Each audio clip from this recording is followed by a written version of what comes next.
It should be unmuted, yeah.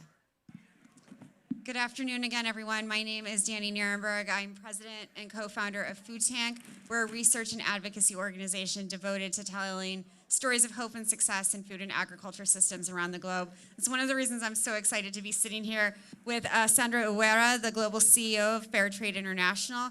She is a person who has more than 20 years of experience in private sector development, trade policy, and strategic planning. She is also an Eisenhower Fellow and has been doing extraordinary work. I saw her speak the other day at the Agri-Food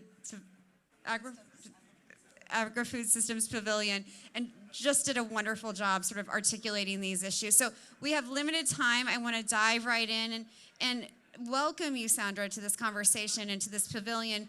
I'm wondering, you know, we've been talking these whole 2 weeks about sort of the poly crisis that farmers and agriculture are facing right now. We have the climate crisis, obviously. We have a public health crisis. We have a biodiversity loss crisis. I could go on. And I'm wondering if you can talk about how food producers, the food producers that Fair Trade International works with, are managing in the face of all of these crises.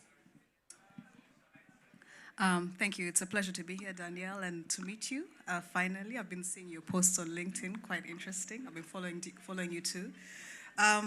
What I would like to highlight specifically is in the context of fair trade certified producers. You know, even post-COVID-19, some of the biggest benefits of being fair trade certified, I must say, coming from also the South, is the fact that we have a safety net that we always cast around our fair trade producers.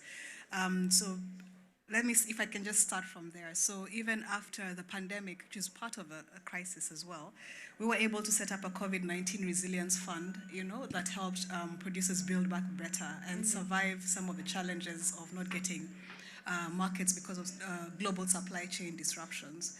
So they were able to look into diversifying their income, helping them to set up other business lines, you know, like even providing support within essential goods and services needed in the markets. And for a short period of time, they were able to balance challenges such as even paying salaries for some of the workers and also for the farmers on the ground. So that's one of the key projects that we set up at the time. But now when you flash forward into what we're sitting in right now, the current ecosystem we're operating in, challenges of climate adaptation are rife, you know, in the market.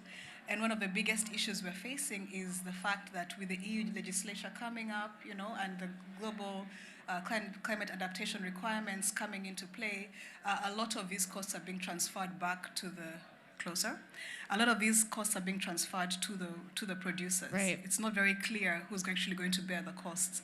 And we, as Fair Trade, keep on working closely with the producers through our standard requirements, our system requirements, to build their capacity to understand better what this actually means for business.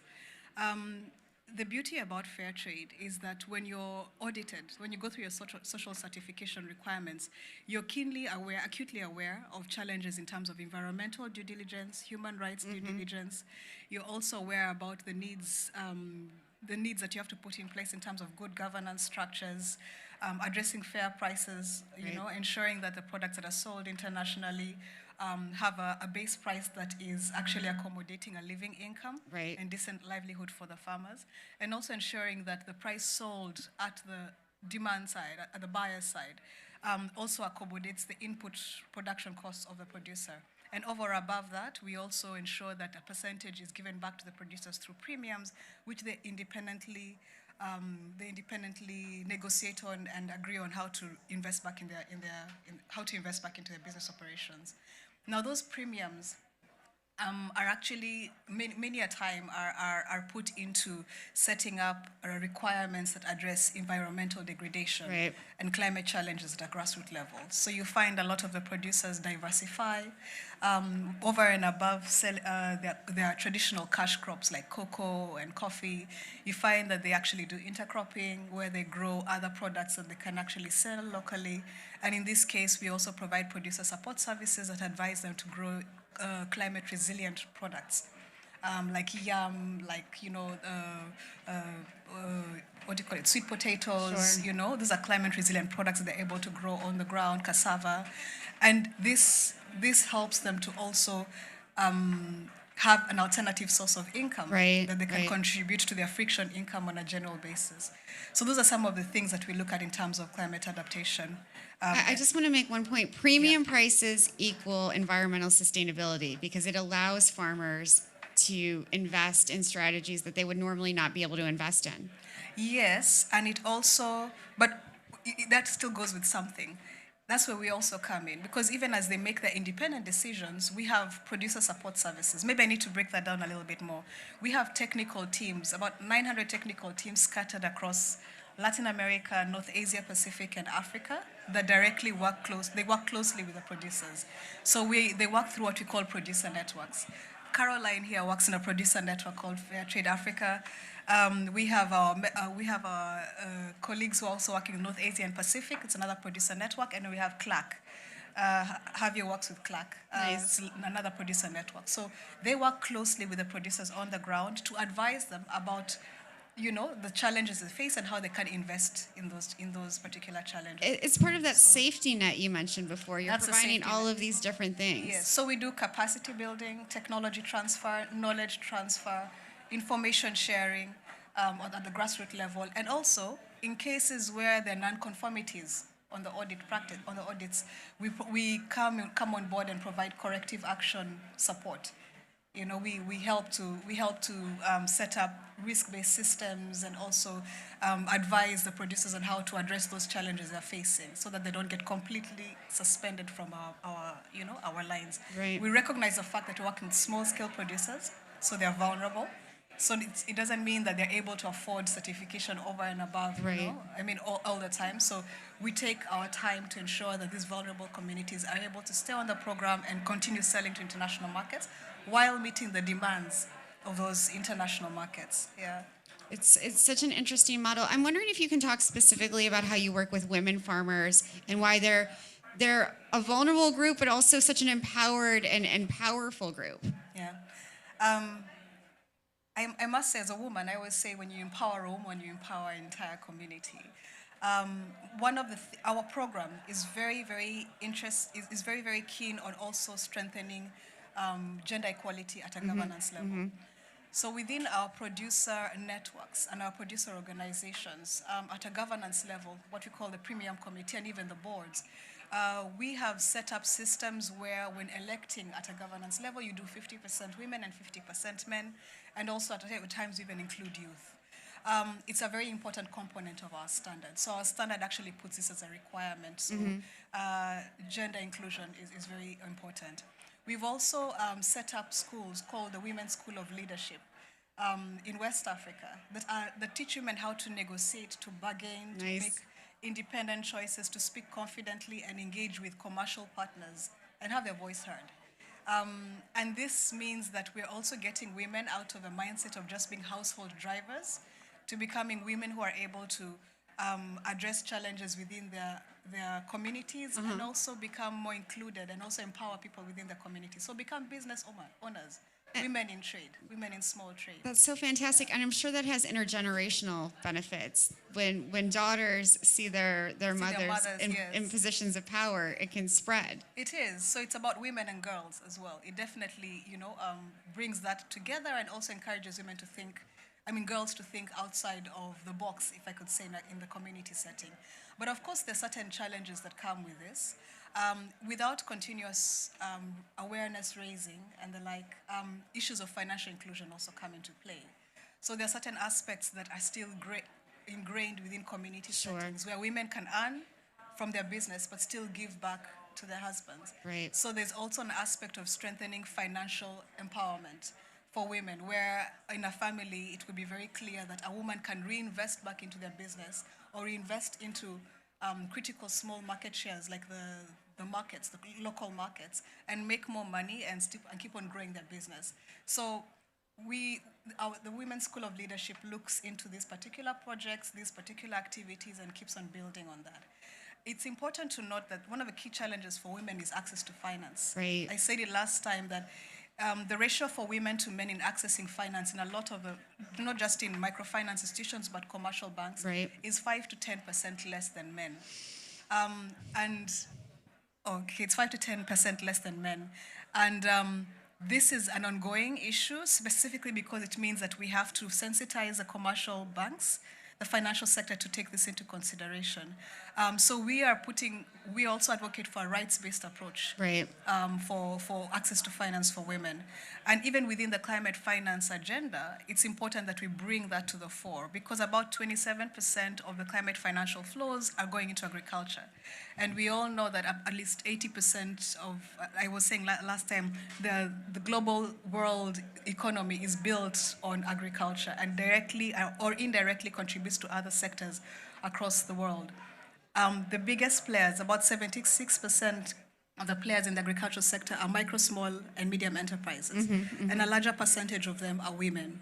And youth are also coming into play. Right. So it's important that even climate finance takes this into consideration, because the most critical players are those at the grassroots level, the vulnerable communities, and they're the least heard.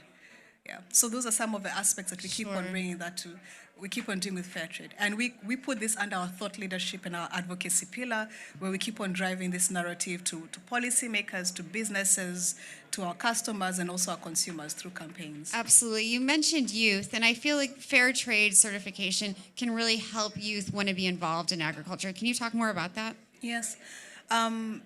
We have so many programs through our premium committees that are driving youth inclusion in agriculture. I can highlight one. I recently visited, Carol, correct me if I'm wrong, in the highlands of Nairobi. We have a coffee, yes, we have some coffee producers in the highlands of Nairobi. We recently visited them. And it was very interesting to see that, well, one of my favorites about that producer organization is before they joined us, they had all men on the governance body. Within a year, they turned that around and elected 50% women. Within the same program, we also encouraged youth participation and inclusion. When we went to visit them, we met about 3 boys who had just finished university. They were 21. They were insisting. They decided that they would actually want to go into agriculture, which is very good. They had received technical expertise to understand how to intercrop within the coffee bushes. Now they were owning at least half an acre of land, and they were cultivating it, and they were selling to the local markets. Really transformative. So it's very transformative. Our model, that's the whole essence behind our model. It's transformative agriculture, but it also ties on the ethos of our sustainable agriculture policy and agroecological dynamics. I'm wondering if you can talk about, so, you talked about how the governance body was, 100% men, now it's 50% men. That takes changing sort of cultural mores. And so I'm wondering that can't always be easy. And so I'm wondering how you sort of overcome those obstacles. We assume it's not easy, but you just realize it's about awareness raising. Yeah. It's about awareness raising and also strengthening equity, and equal participation of both men and women within family settings on land. In actual sense, it also means that it's additional income coming into the family. It's also an additional way of lifting yourself out of poverty as opposed to depending on one party. It always comes down to awareness raising, sensitization, and also showing examples of what this would look like in the future. This kind of brings me back to something I was emphasizing earlier. There's a lot of knowledge in the communities that is put to the side. Sure. Yeah. And a lot of cultural dynamics that actually matter within those communities. Right. So in as much as we might decide to enforce, or transfer technology from different spaces into those communities, it's best that we actually upgrade what is there and tailor it to the dynamics within that community. And at times, it takes time. Sure. But it's more sustainable because there's ownership and commitment on those solutions. No, the communities have to own it or it won't work. They have to own it. So you must design with the communities. And even in this particular space where you're doing gender equity, it must be understood and designed with the communities. And with boys and men, not just with women. Yes, absolutely. Because you give the youth a chance to think differently about their future. Yeah. I must say that agriculture right now for youth across the board is becoming less and less interesting. Right. Especially because the future of food and food systems is becoming volatile. And in many cases, you find that when when the youth go into agriculture, they feel like it will not bring as much money as it would if they went into the tourism industry or the services sector. As I can speak for sub-Saharan Africa, the services sector is actually making more money than the goods than in agro manufacturing or agro industry. And so there's also a need for us, especially because we are the consumers of food, to create more agricultural incentives to encourage youth to stay in this particular sector and grow it. Right. Yeah, and build on it. So it's a multi-stakeholder approach in terms of empowering agriculture and also empowering the critical players within this particular segment. Yeah. I want to talk a little bit. We've talked about consumers, but the consumers have to be a part of this because they have to really feel the fair trade mission, right? They need to be able to spend more to invest in it and support the work of these producers. Do you feel like during this inflationary period that the world is experiencing right now that there's less of a demand for fair trade products?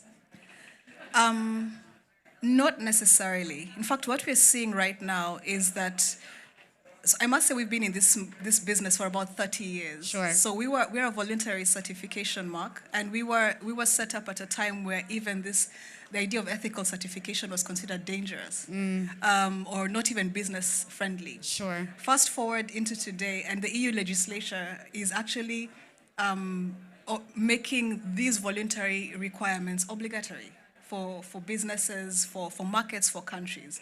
So what we were pushing forward 30 plus years ago is now becoming the norm and structure of how businesses should be operating across the world.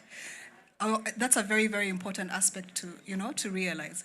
Now, if we look at where we'd like to go, where we'd like to go in the future, and the challenges of inflation, we've seen that a lot of companies are setting up in-house certification marks that are overclaiming. Right. There's a lot of green claims, there's a lot of greenwashing that are not meeting those requirements. It took us a long time to build this technical support. We have tried and tested and failed and innovated and failed and got to realize that this is the kind of model that works. The certification system that the social certification process that we've set up. It works because there's value for the producers, right. There's value for the customers, there's a reputational risk aspect that we're able to control. And there's also value for the consumers, because consumers can trust that the product that they're actually putting on their table is coming from fair practices on the ground. So it's important to look at that. The biggest challenge we're seeing right now actually is because companies are trying to survive within the highest cost of inflation. This is really not just it's in Europe, it's in Latin America, North Asia Pacific. We're seeing a lot of challenges, and also even in Africa. We're seeing a lot of cost leadership dynamics coming into play. We're seeing cutthroat dynamics in terms of the competition market. And we're also seeing businesses trying to strengthen their value proposition by setting up these in-house marks. But when it comes to now meeting the requirements, when a company, when we have bodies going to these companies and saying, you're talking about the fact that you have a clean HREDD system on the ground, but we're seeing child labor. Yeah. When we're seeing issues like that coming into play, then things come into question. And that's why a lot of businesses are waking up to realize that actually social certification marks like fair trade are the best to have. So we are part of a solution. We're part of a solution on addressing the European Green Deal and the European legislation on deforestation, HRDD and SRDD. And a lot of companies are beginning to realize that. So it's not directly affecting us. If anything, we're sort of seeing a growing demand coming on board. Yeah, we hope. Sorry to interrupt, but we hope that at a certain point in the future, fair trade will not be needed. Right. This is our hope. We hope that businesses will look at fair trade as a business lifestyle choice. Hopefully, 10 years from now, I hope so. Sustainability, development, and commercial interests will be coming together, where businesses are thinking about their responsibilities at the bottom of the supply chain. It's not happening now, but we're hoping that we can drive a narrative where responsible business practices are across the board. And then eventually, fair trade doesn't have to actually exist because it will be part and parcel of the sustainability agenda of businesses. What a fantastic point to end on. Yeah. Thank you so much for this conversation. It was delightful to hear from you. Thank you. And thank you to the Agri-Food Pavilion for hosting us. Round of applause, please.